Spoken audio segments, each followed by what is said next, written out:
1972 সালের 8ই জানুয়ারি তীব্র আন্তর্জাতিক চাপে বঙ্গবন্ধুকে মুক্তি দিতে বাধ্য হয় পাকিস্তান শাসক গোষ্ঠী। 9 জানুয়ারি বঙ্গবন্ধু লন্ডনে পৌঁছেন। স্বাস্থ্য পরীক্ষার জন্য 6 ঘন্টা যাত্রাবিরতির পর 10 জানুয়ারি 6টা 30 বঙ্গবন্ধু প্রথম সাংবাদিকদের মুখোমুখি হন হিথ্রো বিমানবন্দরে। Today, I am free to share the unbounded joy of freedom with my fellow countrymen. Unfortunately, I may appeal to the world. Millions of people will die. My whole road communication has been destroyed. My railway communication has been destroyed. Thousands of villages have been burned. যাত্রাপথে ভারতের রাষ্ট্রপতি VP গিরি ও প্রধানমন্ত্রী শ্রীমতী ইন্দিরা গান্ধীর বিশেষ অনুরোধে বঙ্গবন্ধু কিছুক্ষণ দিল্লিতে যাত্রাবিরতি করেন। उनका शरीर जेल में बंद था, लेकिन उनकी आत्मा को कोई बंद नहीं कर सका और उसने प्रेरणा दी बांग्लादेश के लोगों को। इस हिम्मत से उन्होंने लड़ा और आज वो स्वतंत्र हैं और उन्हीं आदर्शों पे लड़ा जो हमारे देश को प्रेरणा देते आए हैं। हमने यहाँ भारत में भी 3 वादे किए थे अपनी जनता से। पहले ये कि जो शरणार्थी यहाँ आए हैं वो सब वापस जाएंगे। दूसरा ये कि हम हर तरह से मुक्ति वाहिनी की सहायता करेंगे, बांग्लादेश के लोगों की मदद करेंगे। और तीसरे कि शेख साहब को हम जरूर छुड़वाएंगे जेल से। हमने भी अपने 3 वादे पूरे किए हैं। Prime Minister Srimati Gandhi, ladies and gentlemen present,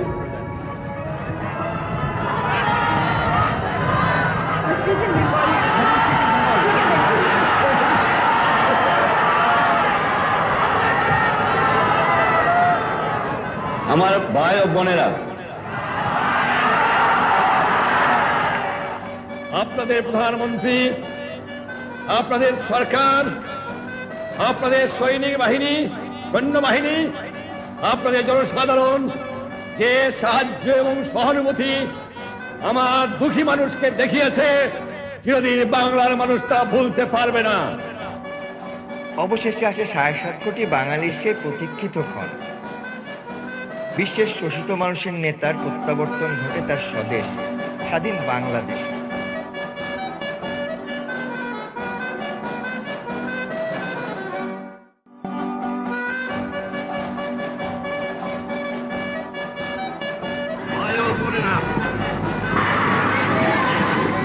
আমি প্রথমে স্মরণ করি আমার বাংলাদেশের ছাত্র, শ্রমিক, কৃষক, বুদ্ধিজীবী, সেবাই, পুলিশ, জনগণকে, হিন্দু মুসলমানকে হত্যা করা হয়েছে। তাদের আত্মার মঙ্গল কামনা করে এবং তাদের প্রতি শ্রদ্ধা নিবেদন করে আমি আপনাদের সাথে দু এক কথা বলতে চাই। আমার বাংলাদেশ আজ স্বাধীন হয়েছে, আমার জীবনের কাজ আজ পূর্ণ হয়েছে, আমার বাংলার মানুষ আজ মুক্ত হয়েছে।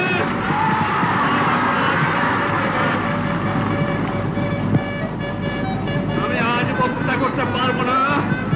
বাংলার ছেলেরা, বাংলার মেয়েরা, বাংলার কৃষক, বাংলার শ্রমিক, বাংলার বুদ্ধিজীবী কিভাবে সংগ্রাম করেছে আমি এখানে বন্দী ছিলাম, ফাঁসি কাটতে যাবার জন্য প্রস্তুত ছিলাম, কিন্তু আমি জানতাম আমার বাঙালিকে কেউ দমায় রাখতে পারবে না, আমার বাংলার মানুষ। আমি জানতাম না আপনাদের একসাথে আমি ফিরে আসবো।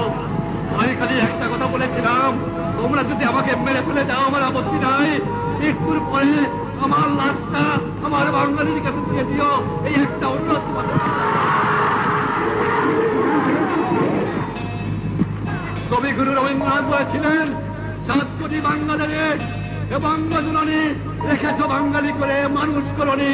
কবিগুরু মিথ্যা কথা প্রমাণ হয়ে গেছে, আমার বাঙালি আজ মানুষ।